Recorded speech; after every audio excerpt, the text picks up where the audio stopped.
Isang malungkot na balita nga ang siyang ibinahagi ni Kitty Duterte sa publiko, ito nga ay patungkol sa kalagayan ngayon ng ating VP Sara Duterte sa ospital.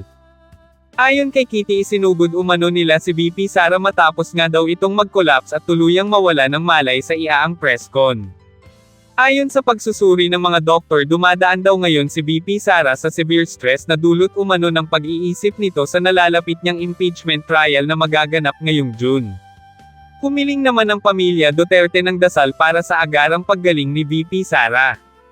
Ipinagpaliban po ng Senado yung presentation ng Articles of Impeachment laban kay VP Sara sa June 12 imbes na June 2. Napag-usapan po ba sa LEDAC meeting kahapon yung tungkol sa impeachment? Hindi po. Wala po nabanggit. Okay.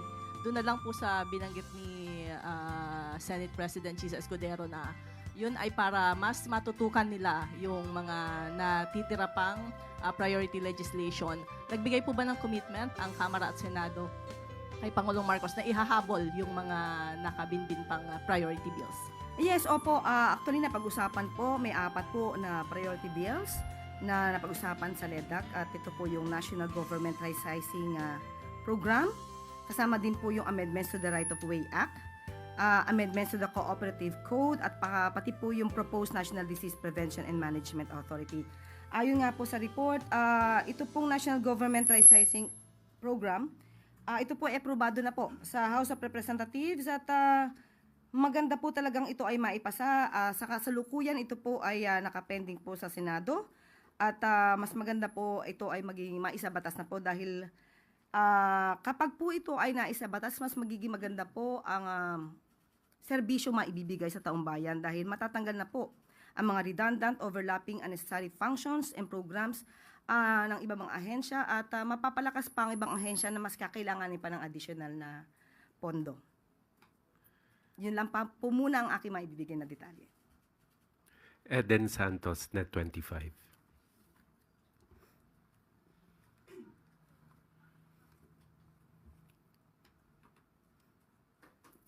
Good morning po, Yusek. Good morning.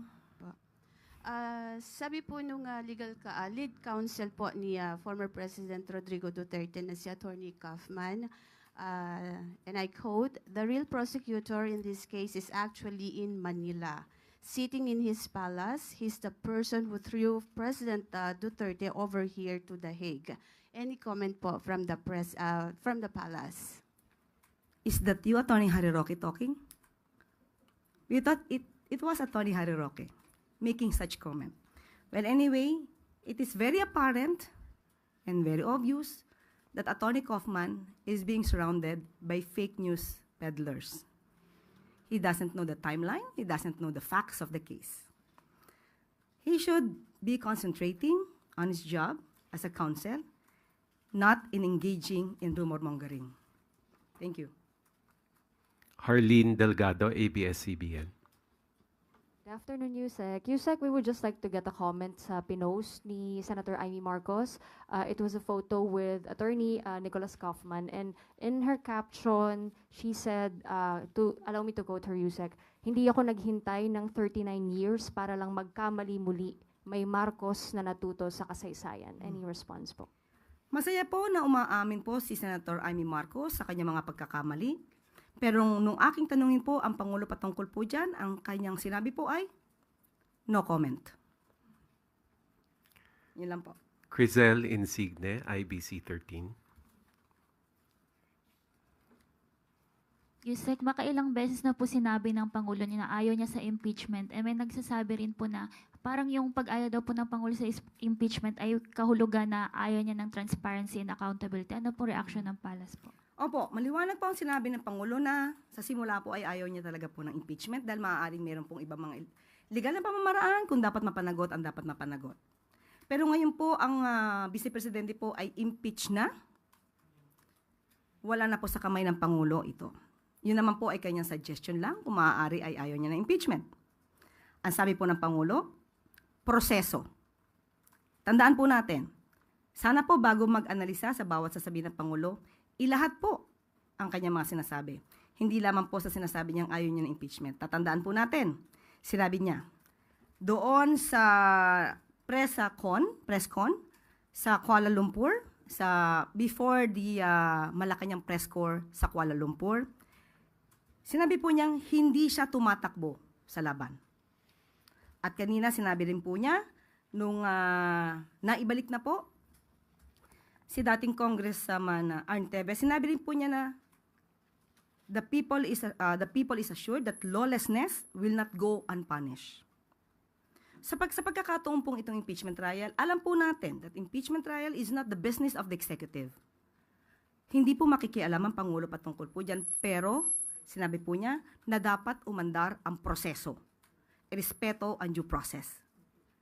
So, ito po ay nasa kamay na ng mga prosecutors, nasa kamay na po ng Senado. Pag sinabi po nating proseso, dapat sundin ang batas. Ang taong bayan na po ang titingin at maghuhusga sa mga taong nasa loob or maaaring gumalaw para sa impeachment trial. Ang mga prosecutors dapat gampanan ng kanilang trabaho bilang prosecutors. Ang mga senador bilang judges ay dapat ding gampanan ng kanilang trabaho bilang senators, judges. Proseso po ang nais ng Pangulo. Wag po natin kalimutan yan. At sabi nga po natin, tao na po ang magsasabi. Kung ang mga taong ang mga senador po na siya magsisilbing husgado, judges, hurado, ay gagampanan ang kanilang trabaho nang naaayon sa batas at proseso. Last question, Tristan Nodalo, Newswatch Plus. Hey, Yusek. May comment lang po although nag-release na po si Executive Secretary Bersamin ng second wave of mga bagong pangalan and na-retain sa cabinet positions. But for Senator Lacson, sabi niya, the President should do it quickly, yung matapos po yung cabinet performance review because the season for jockeying for position has intensified with the circulation daw po of white papers and floating of names of applicants to fill up the unvacated posts. Uncertainty often leads to inefficiency and divisiveness in the ranks. Comment lang po. Alam po ng Pangulo ang kanyang ginagawa. Alam niya po kung paano mapabilis. At sabi nga rin po ni Executive Secretary Lucas Bersamin, sa trabahong ito dapat mas mabilis. Kung kailangan i-deliver ang tinapay, masarap na tinapay ang dapat na i-deliver. So makakaasa po kayo sa mas mabilis na pag-i-evaluate patungkol po dito sa mga cabinet members at cabinet secretaries and heads of agencies. Thank you, Yusek Claire. At bago po tayo magtapos, meron pa rin tayong good news. Bilang tugon sa panawagan ni Pangulong Ferdinand R. Marcos Jr. na labanan ng fake news at protektahan ang mga Pilipino online, isang breakthrough APP ang na-develop at nagwagi sa kauna-unahang OpenGov Hackathon sa bansa noong May 22. Tinawag itong Tunay, TUNAI, ng developer na si Brar Lim at kanyang team. Gumagamit ng artificial intelligence at naka-embed mismo sa Facebook and ang fact-checking tool na ito. Kaya nitong maispatan ang fake news in real time, ma-verify ang facts at ituro ang mga user sa legitimate news sources. Ayon sa DICT, patunay ang paglikha sa tunay sa talento ng mga Pilipino at kakayahan nating isulong ang katotohanan. Pagtatagal ng screening devices sa ilang MRT stations, i-apply din po ba ito sa LRT? Opo. Ang ginawa lang ho natin, kasi alam niyo naman, no, may mga security concerns yan. No? So, actually, sinimulan natin to 1 month ago pa eh. Nagsimula tayo mag-pilot sa North Avenue tsaka sa Taft. Pero matagal na coordination yon with the Office of Transport Security, with the Coast Guard, with the MRT3, with the PNP. Marami po tayong ginawang preparasyon dyan. Hindi naman basta-basta natin ginawa to ng mabilisan. Yung K9 sniffing dogs, very important intervention yon. Kaya kung maalala nyo, nag-issue kami ng mga pictures noon na in-inspect ko personally yung K9 Academy sa Clark. Doon po tinetrain ng Coast Guard ang ating mga K9 sniffing dogs. There are almost 700 dogs there who are being trained, no? And yun po, doon po tayo, actually, nakakatuwa po, no? Kasi gumraduate po yung ating mga K9s, yung mga aso po natin, gumraduate sila, I think, 3 weeks ago. And then, yung pong mga gumraduate sa training, sila po ang dineploy natin sa MRT. So, MRT3, mag-uumpisa tayo doon, pero nagpapilot na rin tayo sa kasalukuyan sa LRT1, nagpapilot tayo sa Taft Avenue Station ng LRT1, tinitingnan natin yung resulta noon over the next few weeks. And nagpapilot din tayo sa recto station sa LRT2. So, Sir, yung mga unnecessary signages, may mga pinatanggal yan. Sir. yung meron pong nag-viral, no? Ito ay donation nung I think nung dating operator ng MRT3, nag-donate sila ng signages. Napaka-pangit po, napakasama, no? Hindi mo makita, no? Parang tarpaulin na ginawa sa recto lang, no? So, unfortunately po, doon nagpapasalamat tayo sa donation, pero kung hindi ito papasa sa standards, kasi may standards naman po talaga. May global standards ang signages sa mga public facilities na kailangang sundin. So pinatanggal po natin yon at papabago natin yan at gagawa po tayo nung tamang standards at tamang signages. No? So yun po ang gagawin natin. Pinatanggal po natin yan the other day sa show. Sir, last na lang. Yung mga aesthetic yung sa labas ng stasyon, yung mga nasa poste, mga advertisement, titingnan din ba? Kasama din po yon sa, yung signages kasi tsaka yung wayfinding, it's really a science. In fact, merong mga specialty groups or consultants that really, that's all they do. No? And the colors, the font, where they are printed, lahat yan pinag-aaralan. So yun ang ginagawa natin ngayon. So yung mga yon temporary lang lahat yan. No?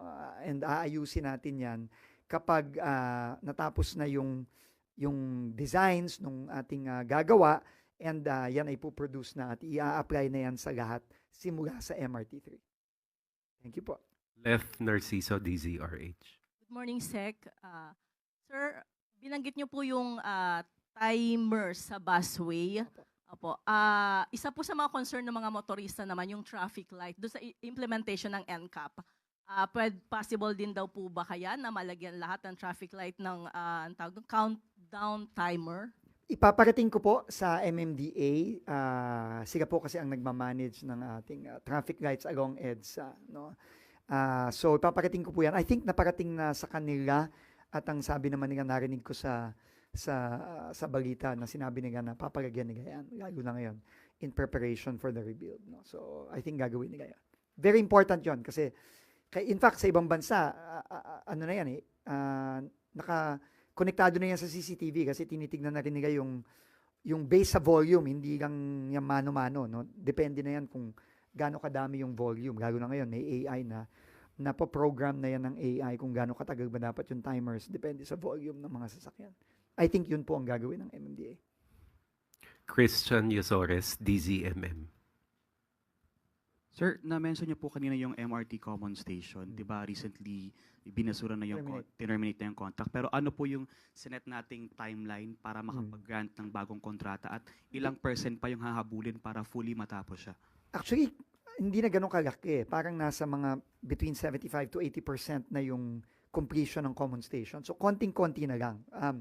Pero, syempre, hindi matatapos yan kung hindi natin tinerminate yung lumang kontrata, hindi tayo maka-move on. So nagawa na natin yon last week, tinerminate na natin. Ngayon ay mag-move on na tayo. Ang goal natin ay pumasok na ang bagong gagawa this year at ang goal natin ay matapos yan by the beginning of 2027. Yun, mga thereabouts. So mga first or second quarter of 2027 kasi gusto natin yang isabay sa pag-operationalize naman ng MRT7. So yun ang ideal scenario natin. Kapag tapos na ang MRT7 at gumagana na at magagamit na ng mga kababayan natin, tapos na rin ang Common Station para magagamit na lahat. MRT7, Common Station, at co-connect na rin ang LRT1 at MRT3 doon. One follow-up lang, sir. And ano pong plano natin doon sa yung previous contractor na kinontract natin at terminate? Anong magiging kakahinatan po nila? Ongoing po yan. No? Alam niyo naman, legal issue na yan. So ayokong pangunahan yung proseso. Pero ang importante sa akin, habang umaandar yung mga prosesong legal na kailangan mangyari between DOTR and the previous contractor is makaka-move on na tayo kasi terminated na yung kontrata. Tristan Nodalo, Newswatch.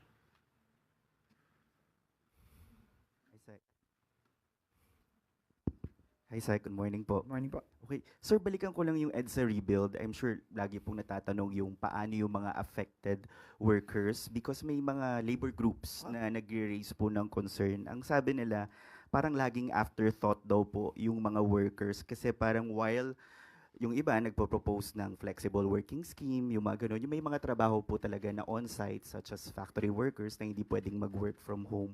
So ano po kaya yung meron bang social preparation sa part ng government to at least help yung mga affected workers once mag-start po yung EDSA rebuild? Apart from yung sa SMC, yung mga ganun, sir. Na Tama po yun. Alam mo,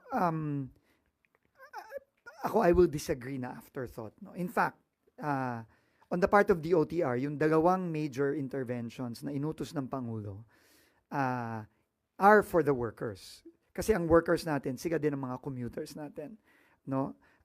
And ang unang-una nating pinropose, unang-una, yung pagdagdag ng mga bus sa busway. No, malaking bagay po yun. Nagdagdag na po tayo ng 50 bus last month. Magdadagdag pa tayo in the coming weeks ng mahigit 100 pang bus.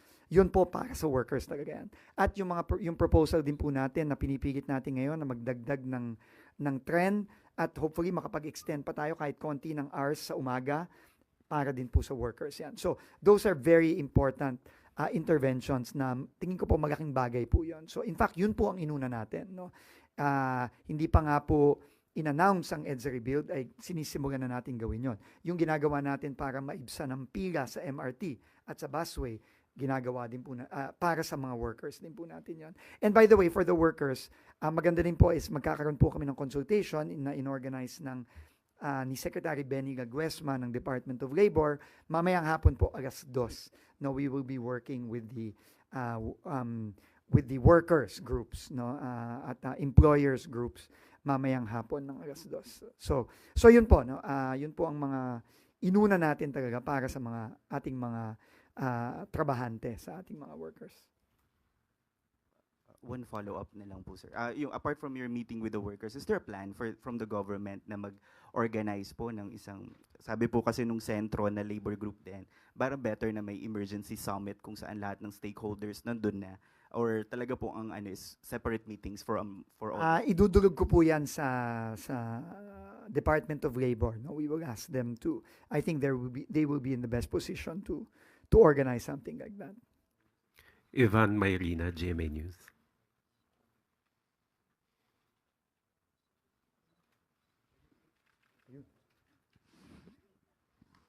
Sec, I remember during your first briefing with us 3 months ago, you talked about low-hanging fruits.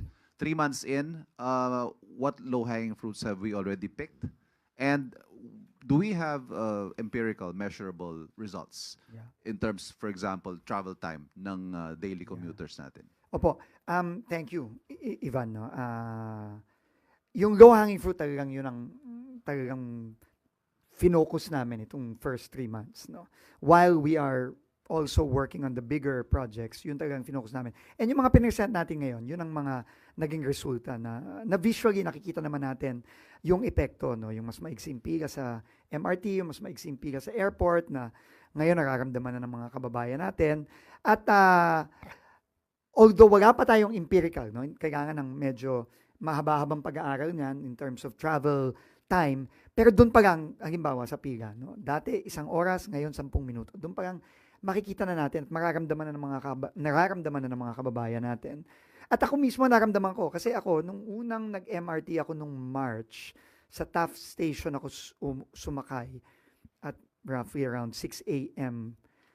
30 plus minutes akong pumila noon nung sa Taft Pero ngayon, because of the interventions that have been done, nandun ulit ako sa Taft nung chinek ko, nung tinanggal na yung x-ray, dumami yung trend. Sorry. Mga 5-7 minutes lang ang naging pila ko Nagulat talaga ako kahit ako.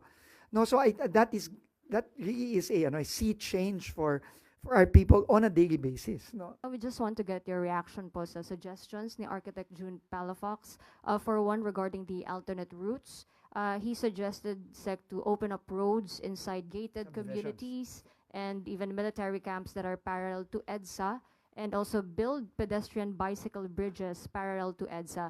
He said, SEC, this should have been done before construction starts since hindi raw po enough yung existing alternate routes. Your comment, sir? Opo, I think pinag-aaralan na ng MMDA yan. No? Yung, lalo na yung pagbubukas ng mga ng mga subdivisions. And I think that's very valid from Architect Jun, no?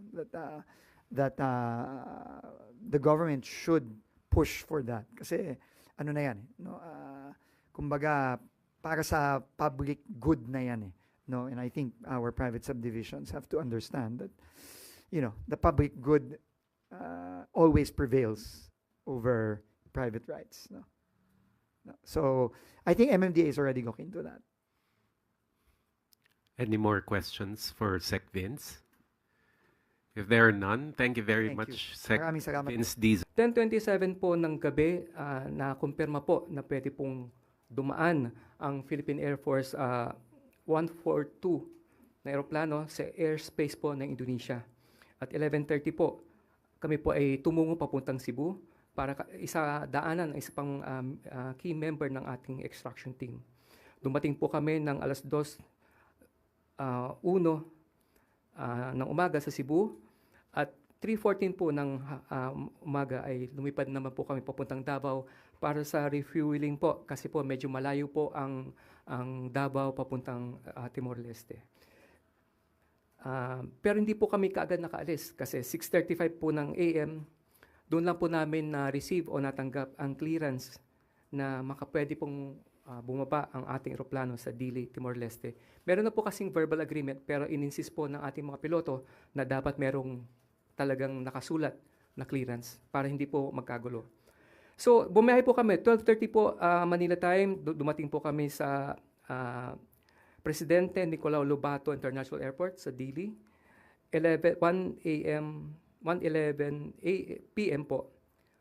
Formal pong na-turn over sa atin si former Representative Arnie Teves. May initial na pong usapan na pagdating po doon ay ibibigay sa atin kaagad si Representative Teves. Pero may konting changes lamang po. Pero sa kabila po nito, naging maayos po yung turnovers.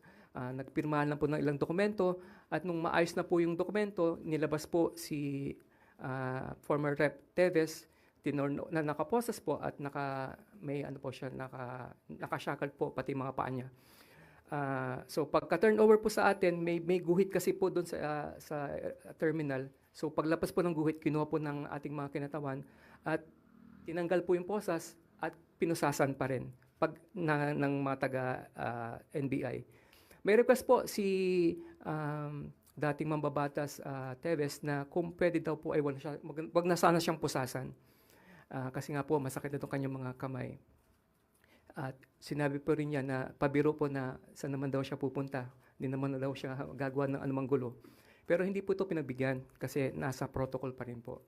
So pagpasok po niya sa eroplano, pinaupo siya, ikinuusap po siya ni NBI Director Jaime Santiago. At pagkaripas po ng ilang minuto, ay binasahan siya ng kanyang Miranda rights ng kinatawan naman po ng NBI. So habang binabasa po yung Miranda rights, nakikinig naman po si former Rep Teves. At doon, pagkatapos siyang basahan ng Miranda rights niya, ay binasa naman po ang mga pending na arrest warrants laban sa dating mambabatas. Sa pagkakaalala ko po, parang 10 po yung mga kasong binasa para sa kanya. So, hindi po kami mas nakaalipad din kaagad kasi nagkaroon ng konting problema sa eroplano po natin. Pero dahil mahusay po at magaling naman po ang staff po, ang crew ng Philippine Air Force ay naayos po yun. So, nakaalis po kami 2:42 ng hapon, Manila time, departure from Dili to Davao. Medyo challenging po yung biyahe pabalik kasi paglapas po ng Indonesian airspace, malumana, maayos ang weather, pero pagpasok po ng Pilipinas, malakas po ulan at medyo matagtag po ang biyahe. So kabila po niyan, 7:27 po kagabi, nakalapag po kami sa Davao. Nagkaroon po ng refueling ulit kasi masyadong malayo yung biyahe. Medyo natagalan lang yung pagre-refuel kasi sobrang lakas po ng ulan. So 8:27 nakaalis po kami at 11:19 po ng kagabi ay lumapag po kami sa Villamor. Alas 12 po ng hating gabi o 12:03 ay formal pong nadala ang dating mambabatas na si Arnie Teves sa NBI. At ready na po akong sumagot sa inyong mga katanungan. Questions for ASEC Errol Kabatbat?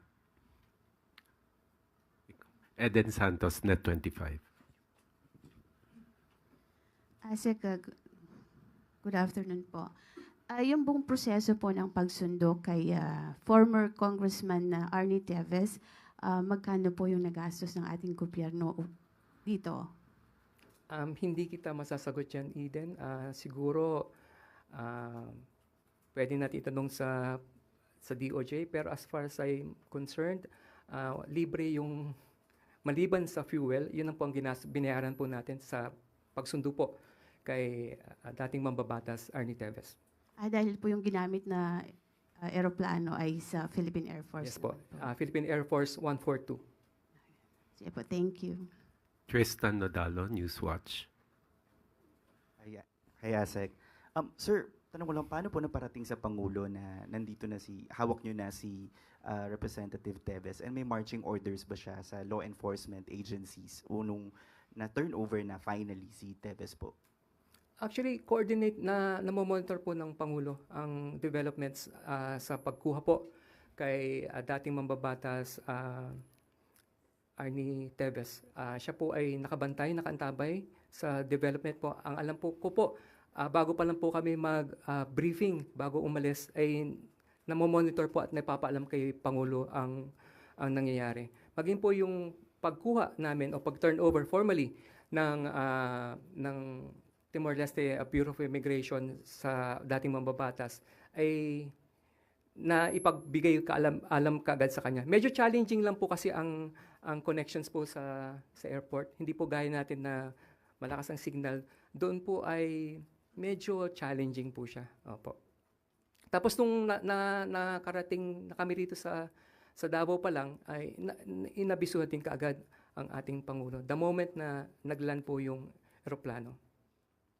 Ano na lang po, sir, so pagdating niyo po dun sa Timor-Leste, nagkaroon ba ng paliwanagan pa on bakit po nagbago yung position nila on handling Teves? Because before talagang nag-a-avail pa po ng legal rights si Representative Teves. But this time, ba't mabilis bigla yung naging decision? Hindi po ako privy sa naging usapan. Pero maaring nakatulong po ang ginawang pakikipag-ugnayan ng ating Pangulo sa Presidente at Prime Minister ng East Timor. Pero regardless po kung may naging pag-uusap man o paano man siya napabilis, ay ito lang po ay natural flow ng batas. Masasabi po natin na naging matagal, frustrating to some degree, at marami pong nagagalit, marami pong naiinis. Pero hindi po ito tinantanan ng ating mga kinatawan ng DOJ, ng NBI at ng Bureau of Immigration. Sinasabi nga po natin, naging mabagal ang proseso, pero nung nabigyan po tayo ng pagkakataon para maipatupad ang ating batas, ay ginanap po natin po ito with both hands, and we never let go. Any more questions? Eden Santos. Ewan ko lang, Asek, ano po kung pwede rin kayo sumagot sa tanong ko. Sabi po kasi nung anak ni former Congressman Teves ay kinidnap yung kanyang tatay, yung proseso ng pagdakip sa kanya doon sa Timor-Leste. May kanya-kanya po tayong opinion at nire-respeto po natin ang naging pahayag ng anak ni dating mambabatas Rep Teves na si Axel Teves. Pero ito po kasi ay pagpapatupad po ng ating batas. May mga search warrant, may mga arrest warrants po na inilabas at kailangan po nating ipatupad po iyon. Nanggaling po dito sa Pilipinas ang arrest warrant at kung familiar po kayo sa court proceedings, kung saan galing po ang search warrant, doon din po ibabalik. So, meron daw kasing wala raw kasing yung extradition na binabanggit niya, hindi pwedeng i-extradite. Ayan po ay isang usapin na pwedeng sagutin po ng Department of Foreign Affairs. Pero sa panig po ng extraction team, kami po ay nagpapatupad lamang ng batas. At ginawa lang po namin ang aming tungkulin. Sinasabi ni Nel, ano ang tunay na dahilan? Nel, ako ay nagbitiw dahil nga papunta na sila sa direksyon ng korupsyon. At wala akong pinagsisisihan doon, kundi pati ako nadamay diyan sa korupsyon na nagaganap ngayon sa administrasyon. At I suggest mukha ka namang merong kakayahan, magpunta ka sa Fully Book, bumili ka ng aking libro, yung Kingmaker, the hard copy, at mabasa mo, nandun lahat ng dokumento, nandun lahat ng ebidensya, at andun lahat ng pagpapatunay. Andito, dami ho nating mga trolls, pero welcome po kayo dito para pong palasyo din yan. Pag tayo po ay nagpapahayag, gusto tayong busalan, hindi po tayo titigil kahit tayo ay i-brand ninyong pro-China. Wala naman pong katotohanan yun, pero doon ang direksyon nila, sige lang. At wala na ho silang masabi na bago at patuloy na ibinabalik yung mga aligasyon na wala namang basihan. Meron po nakalagay dito, bawi tayo, People Senator, marami pong salamat. At sino ito? Si Michael Zay. Michael Zay, hindi ka naman natalo, dinaya ka.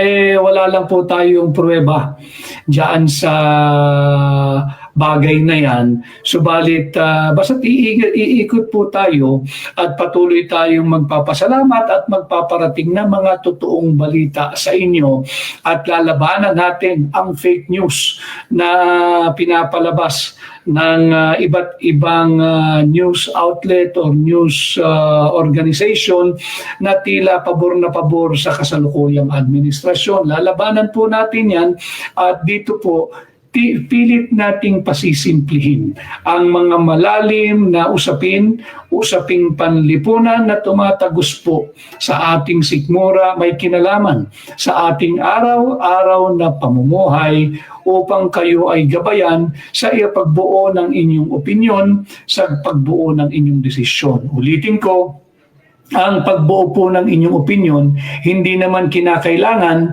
kahit po kayo ay nakasubaybay sa aking mga pahina, hindi naman kinakailangan na sang-ayon sa aking dinidiskurso dito. Importante lamang magkaroon po kayo ng informed and enlightened decision as you form or go about informing your own personal opinion. Dahil ako po'y naniniwala, bahagi po ng aking advokasya upang umunlad po ang Pilipinas, upang umunlad po tayong mga Pilipino, kinakailangan po iangat natin ang antas ng balitaktakan, ay iangat po natin the level of public discourse na upang sa ganun ho, meron po kayong lahat na say o posisyon o paninindigan sa lahat ng mga usaping panlipunan na meron pong kinalaman sa inyong araw-araw na pamumuhay.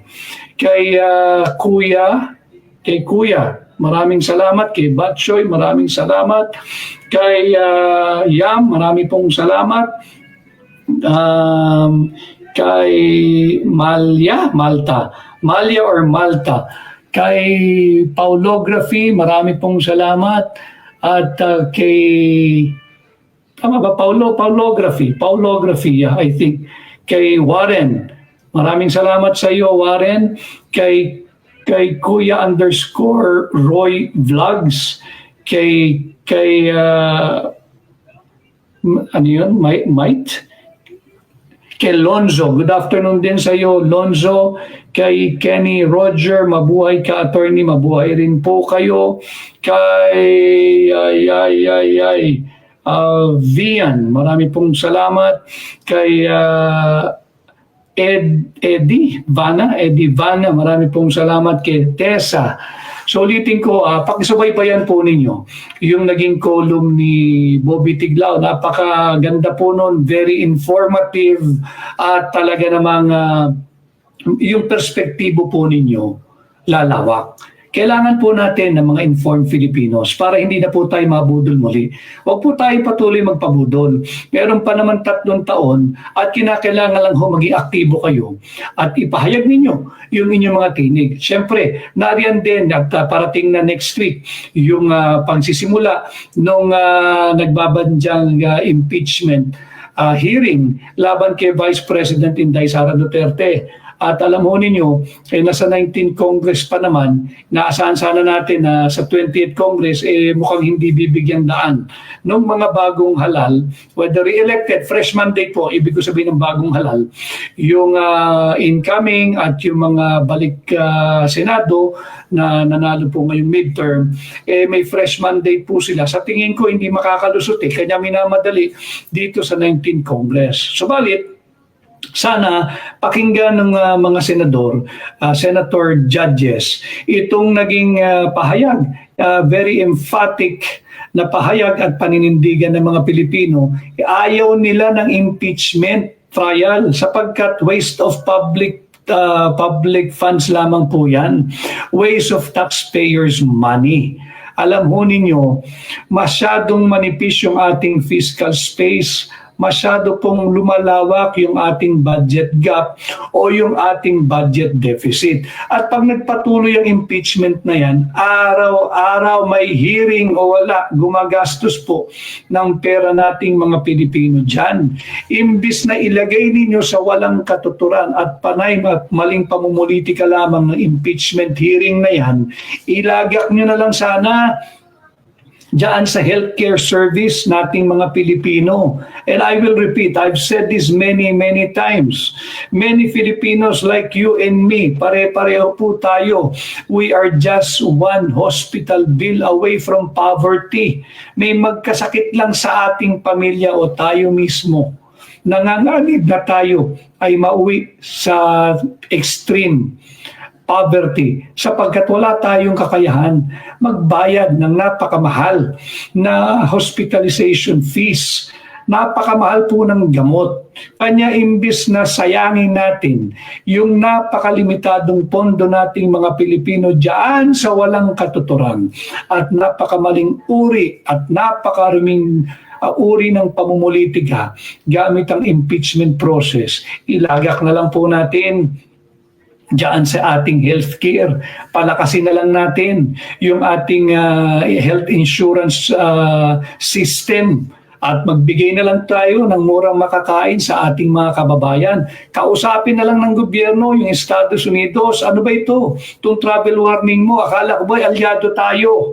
Bakit ka nag-i-issue ng travel warning nang wala namang basihan? At kagaya nga po na sinasabi ko, ako po hindi po ako anti at hindi rin po ako pro-US. Ako po ay pro-Filipino. Yung binibida nila, binobola po tayo, binibilog ang ating ulo, binubudol tayo, na matagal na raw po tayong alyado at tayo hindi pababayaan. Tingnan nyo lamang ho, yung proseso ng pag-apply ng visa. Bakit kinakailangan tayo magbayad? Kung tayo ay co-equal, kung tayo po ay tinatratong alyado, tayo po ay brother, sabi nga po nila, bakit kinakailangan magbayad tayo tuwing tayo nag-a-apply ng visa papuntang Amerika? Samantalang ang mga Amerikano nakakalabas-masok po sa Pilipinas ng visa-free. Nasaan po yung pagkakapantay-pantay? Akala ko ba brothers tayo? Tapos ngayon, mag-i-issue po kayo ng travel advisory na may wag biumahi ang inyong mga mamamayan diyan sa Mindanao. Karapatan po nyo gabayan at sabihan ang inyong mamamayan. Pero dapat meron din kayong accountability at dapat mas maging responsable kayo. Sapagkat pag nag-issue po ng travel advisory ang Estados Unidos, sinusundan at binabasa at very persuasive po iyan sa mga ibang nationality, sa mga ibang countries. Pati dito sa domestic tourism, susundin po yan. Sapagkat alam naman po natin na matagal na nga po tayong magkakasama, matagal na nating alyado at meron po silang very persuasive effect sa ating mga kababayan, at least doon sa malaking bahagi ng ating kababayan. Subalit, kagaya nga po ng ating pagla-live na pakikipag-ugnayan po sa inyo, dapat po meron kayong informed and enlightened and intelligent decision-making as you form about your own opinion. And again, hindi po kinakailangan na sang-ayon kayo sa aking opinion at yung napakarami pong mga trolls dito, panay po ang atake nila rito. Welcome po kayo at manood lamang po kayo nang sa ganon may matutunan po kayo na bago every time I go live as I go about in my direct communication sa mga bayan ng May-Isog dito sa Tining May-Isog. And again, I invite you please basahin po ninyo yung informative na column ni Rigoberto Bobby Tiglao at ganun din po ni Jarius Bondok. Makikita ninyo, magkakatugma po yan na yung kay Jarius Bondok, pareho po ng ating naginaturan last week, cosmetic change. Yung mga trolls po rito, hindi nyo po mababago yan. Cosmetic change. Kaplastikan, patuloy na pangbubudol. At yan nga po yung naging tugon ng Palasyo last week. Nasagot ko na po yan sa aking interview sa DZRH nung nakaraang Sabado. At ulitin ko lamang po dito, alam po ninyo, karapatan po ng lahat ng Pilipino magpahayag at magbigay ng kanyang opinyon sa kung ano man ang nagiging desisyon o patakaran o polisiya ng administrasyon. Bakit kanyo? Sapagkat trabahante lang po natin lahat yan. Trabahante lang po natin lahat yan. Ang sahod po nila galing sa buwis na binabayad ninyo. At yung mga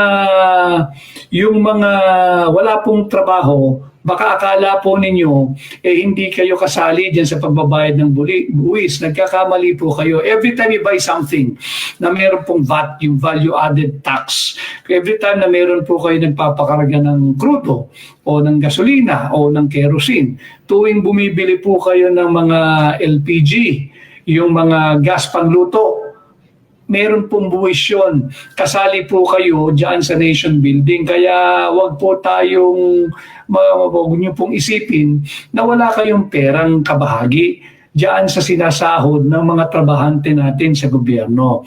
At yung mga kritiko, welcome po kayo dito. Welcome po kayo dito. Feel free to express your angsts. Feel free to express your anger, your disappointment, yung inyong kontra-opinion sa akin. Libre po, mag-share po kayo dito. Welcome po kayo dito.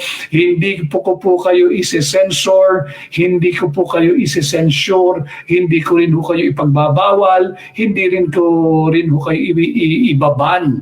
Welcome po kayo rito. Nang sa ganon, meron din po, kung meron, pero parang wala akong mapupulot sa inyo. But welcome ho kayo rito para kayo naman ang may mapulot na aral at dagdag kaalaman at karunungan mula po sa akin.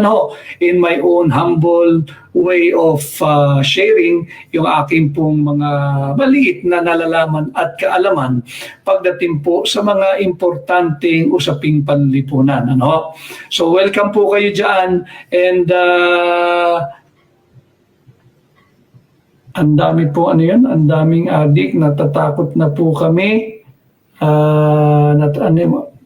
I-message po ulit para mabasa ko. Do you plan again to run for Senate sa 2028? 3 taon pa po yan. Atin pong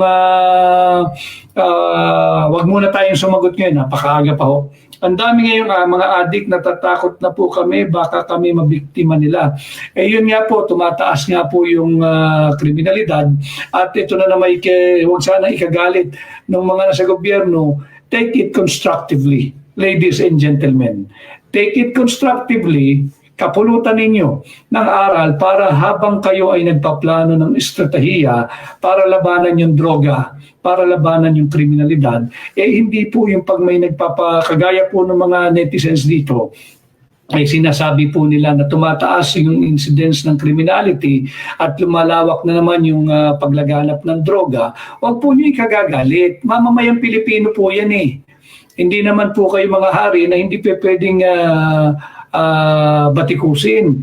Pakinggan po ninyo yung sentimiento ng ordinaryong Pilipino sapagkat dyan lamang ho po kayo makakapagbuo ng tamang strategiya at pananaw sa pagtugon sa napakaraming problema ng ating lipunan. Pangunahin po, nakikita naman natin sa komento yung kriminalidad, yung droga, yung kagutuman, yung mataas na presyo pa rin. Yung bigas na mura, wala pa rin hanggang ngayon. At yan ang ating pagtuunan ng pansin, hindi po yung political persecution. And ulitin ko, dapat sikapin ng pamahalaan na makauwi si Pangulong Rodrigo Roa Duterte. Bakit si dating Congressman Arnie Teves ginagawa ninyong paraan na makauwi at makabalik dito sa Pilipinas? Samantala, si Pangulong Duterte na naririto, walang kaso, kinidnap at dinala dyan sa The Hague, sa Netherlands. Makikita natin yung malaking pagkakaiba. Nakita na rin po sa katatapos na halalan yung rejection. Sabi ko nga po sa inyo, itong midterm, referendum ito. Sang-ayon ba kayo sa unang 3 taon ng Bongbong Marcos administration? At ang sagot, resounding no. Hindi sang-ayon. At umaasa na sana may pagbabago itong natitirang 3 taon niya. Pero mga kababayan, 3 taon na lang ito.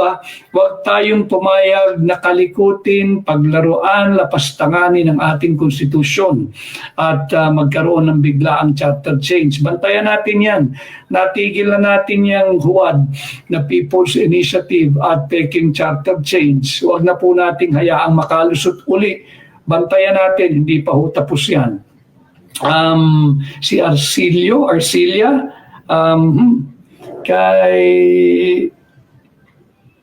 Slash, ano yun? Paki-message nyo ulit, ang bilis si CK, panay hearts na green. Kay CK hearts na green. Kay Angie Rodriguez, kay Carol Joy, hi po attorney. Kay Monchibal, si Genevieve, kay John Ray something. Do you think Sara will be impeached? Si Vice President Inday Sara, impeach na siya. Ibig sabihin ng impeach, nakalusot po, kahit illegal, kahit unconstitutional, kahit invalid, kahit unlawful, yung impeachment complaint sa mababang kapulungan. Nung nakalusot po iyon, at na-transmit na po sa Senado, impeach na po si Vice President Inday Sara Duterte. Ang gagawin po diyan sa Senado ay didinggin yung mga ebidensya. Kung dapat ba siyang i-convict at pag siya po ay na-convict, ang resulta po niyan, siya ay tatanggalin bilang pangalawang Pangulo. Yun po yung ating mariing linalabanan, mariing tinututulan at mariing naninindigan na hindi po dapat ituloy yan. Bakit kanyo? Hindi lamang po dahil ang Vice President ay si Inday Sara Duterte, hindi po yun. Tatandaan po ninyo, ang nag-impeach dito ay yung mga initially ay 215 na elitistang kongresista. Ang bumoto po kay Inday Sara ay 32 milyong Pilipino. Tingnan niyo yung disparity, 32 million versus 215 initially elite congressmen and women. Ang layo po ng pagkakaiba Yung 32 milyong Pilipino, mayaman, katamtaman, mahirap, yun po ang komposisyon nun. Yun po ang boses nating mga Pilipino, yun po yung sagradong mandato at boto at tiwala. Yung nag-impeach po kay Vice President Inday Sara Duterte ay higit kumulang 215 congressmen. Ni wala pong 1% ng 32 million Filipinos who voted legally, democratically, lawfully, peacefully, and honestly and credibly kay Vice President Inday Sara Duterte. Bakit hindi sila makapag-intay ng 3 taon na lang at mag-i-eleksyon na? Lumaban na yung gustong lumaban basta't patas ang halalan. Hindi kagaya nung sistemang pinairal nung chairman technical glitch. Hindi pwede yung ganoon. Merong 17 million overvotes. Tapos ang paliwanag lamang ay technical glitch. Hindi pwedeng sa isang iglap may nawalang 5 million votes. Ang paliwanag ay technical glitch. Yung mga bumoto ng Duterte ang lumabas sa resibo, ibang kandidato, ang paliwanag ay technical glitch. Yung pagbabago sa pag-uri at sistema ng pagboboto ng mga overseas Filipino workers at ng mga Filipino migrants, ang paliwanag, technical glitch. Wala kasing credible explanation. Kanya, hindi dapat ituloy itong impeachment na ito dahil mismo ang Commission on Audit, mismong COA, wala pong findings na merong irregularidad dyan sa paggamit ng pondo ng Office of the Vice President. Pag-usapan natin ang pondo. Ano na ang nangyari sa pondo nating mga Pilipino? Yan, ang singilin natin ang administrasyon ni Bongbong Marcos Jr. Paano nila sinalauna itong 6.326 trilyon. Balik natin dito, wag po tayong lumayo sapagkat ito'y pilit na tinatabunan na issue dahil wala po silang maipaliwanag. Paano na ipasa yung 6.326 trillion pesos budget for 2025 base sa bungi-bungi, base dyan sa mga blankong items sa Bicameral Conference Committee report? Pagpaliwanagin natin sila dyan. Pagpaliwanagin natin sila dito sa unconstitutional 2025 budget. Na higit na malaki yung binigay na pondo sa public works kung iahambing mo sa ibinigay sa education sector. Malinaw po sa ating saligang batas yan na ang ating education sector ang dapat bigyan ng pinakamalaking budget priority. Pagdating po sa taunang budget, hindi po ibinigay sa DepEd yan. Kahit kulelat na po tayo sa math, sa reading, at sa science, ibinigay po sa DPWH. Yan ang ating singilin, yung administrasyon ni Bongbong Marcos Jr. Singilin po ninyo. Bakit binigyan ng zero funding ang PhilHealth ngayong 2025? Bakit kinuha yung 60 billion pesos ng PhilHealth last year noong 2024? Yan ang ating mga singilin. Binawasan ng 80 billion pesos yung pension for the military and other uniformed personnel. Yan po yung ating pag-usapan. At hindi po yung pamumulitika gamit ang impeachment process. Bakit kanyo? Araw-araw po tayong gagastos dyan. Whether may hearing o wala, whether may bista o wala sa Senado, sitting as an impeachment court, gagastos po ng buwis yan. Gagastos po ng pera nating mga Pilipino yan.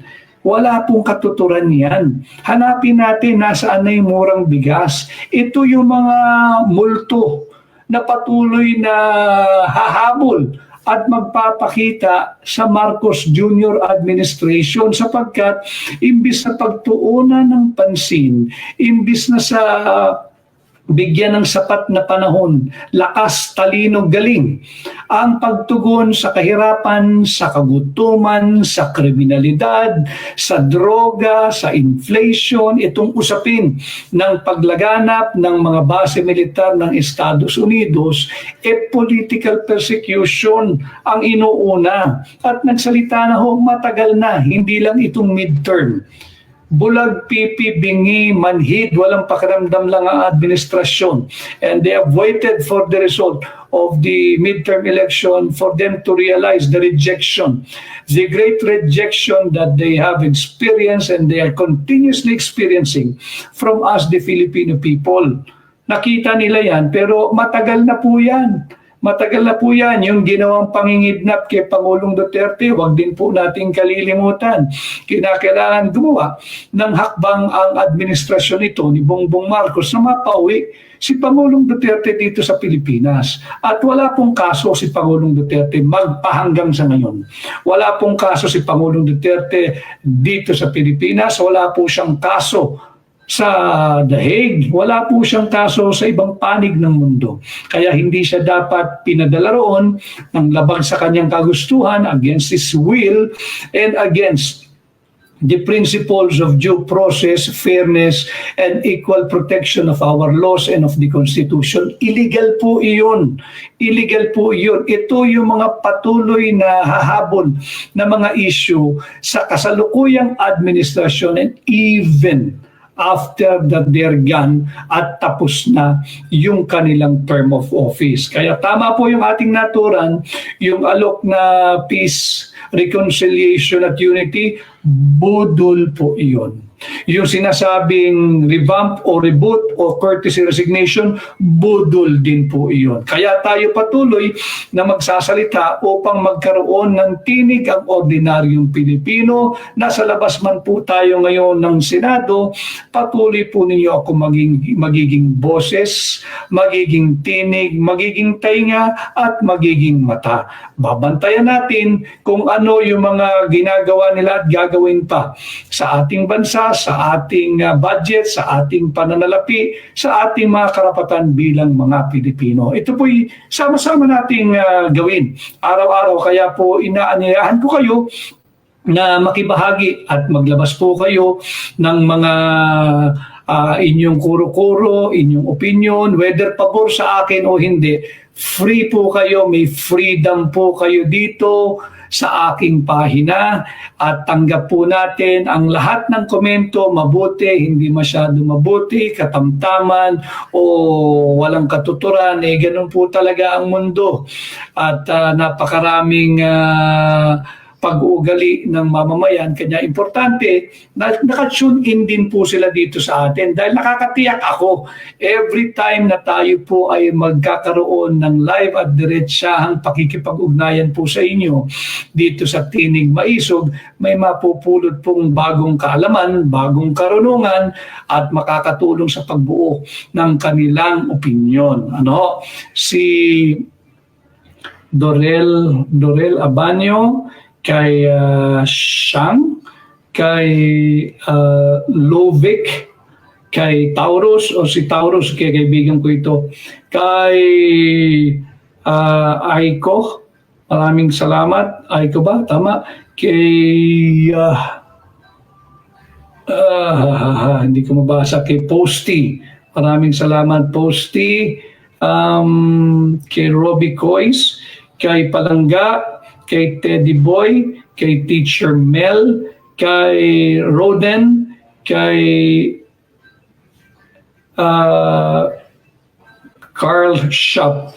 Yeah, hello kay Carl Shop. Ang dami ko nakakasalubong na sila po ay nakasubaybay, nakafollow, nakasubscribe. Suportahan din po ninyo yung ating YouTube channel para po sa ganun naghahanda po tayo kung may i-take down man sila sa ating pahina. Hindi po kayo maliligaw, makakasunod po kayo. Tuloy-tuloy po yung ating diretsyong pakikipag-ugnayan sa inyo pong lahat.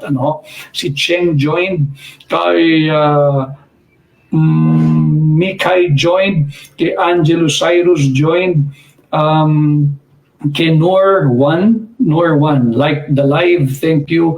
Kay Kuya Nads, like the live. Kay Beth Ana Ziroma, pasensya nababasa ko tapos biglang aangat hindi ko nababasa lahat Kay Arte joined, Cat _20, kay hindi ko mabasa na masyadong mabilis, pasensya na. I'm trying my best na mabati ho kayong lahat at mabasa, hindi ko lang makita lahat. Kay John Ray Talisay, tama ba? Pasensya na I hope I'm reading your name right. Kay Mr. Caballero, kay kahit saan, kay May. So basahin po ninyo, take time to read itong mga credible columnist kagaya ni Rigoberto Bobby Tiglao. May mapupulot po kayong aral. Hindi kayo kinakailangan sumang-ayon din sa kanya. Basahin lang po ninyo, namnamin ninyo at pagnilay-nilayan yung kanyang mga sinusulat. Whether you agree with Bobby Tiglao or not. Same in my page, same in my channel. Whether you agree with my opinion or not. It doesn't matter. Importante, bumuo kayo ng sarili ninyong opinyon na base sa tamang impormasyon at magkaroon kayo ng paninindigan, magkaroon kayo ng tamang pananaw at makibahagi kayo sa mga usaping panlipunan na mahalaga sapagkat ito po yung huhubog, gagabay at huhulma sa direksyon at kinabukasan ng ating bansa. Isipin po ninyo, tandaan po ninyo si Pangulong Duterte, sinabi niya nung siya ay Pangulo. Ayaw niyang nakasabit yung kanyang larawan sa opisina ng mga tanggapan ng gobyerno. Kung ano ka pa, whether appointed ka, whether elected ka, from the highest down to the lowest, hindi niya naging polisiya, hindi siya hanga na may makikita siyang larawan niya na nakasabit sa mga opisina at tanggapan ng gobyerno, ng opisina ng militar, ng opisina ng pulis.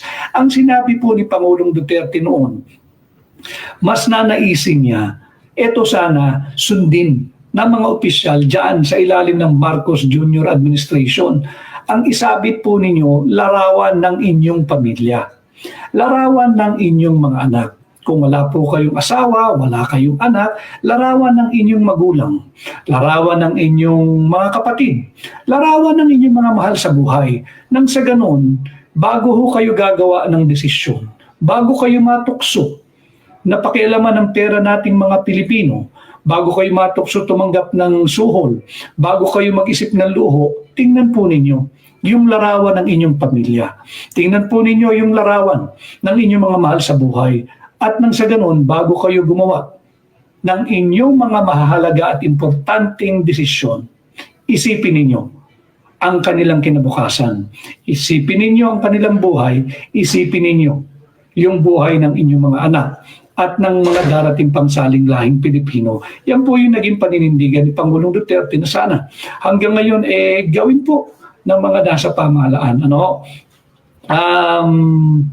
Kay Jules, hi Jules, kay Kulugong Bebot, what a name, Kulugong Bebot, kahit yan ang pangalan mo, babatiin ho natin dito. Si A, tama po, kay Cyril, hi attorney, hi din po sa inyo, kamusta kayo? Kay Frank Jacob, mabuhay po kayo.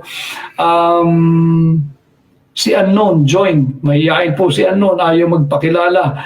Si Hazel Dagang, hello po attorney. At ito po, marami pong salamat at tayo ay magkasama-sama muli. Muli po tayo magkikita at magsasama-sama sa next po nating pagla-live dito sa Tinig Maisog. Maging mapagmatsyag, maging bahagi po kayo ng mga importanteng usaping panlipunan na may kinalaman at tumatagos sa ating sikmura. Patuloy nating singilin ang administrasyon ni Bongbong Marcos sa maraming maling polisiya nito at maraming pangakong napakot hindi na matutupad pa, at patuloy po natin silang singilin at sabihin itigil na yung political persecution. Bansa naman, bayan naman, Pilipino naman. Muli ho, ako po si Attorney Vic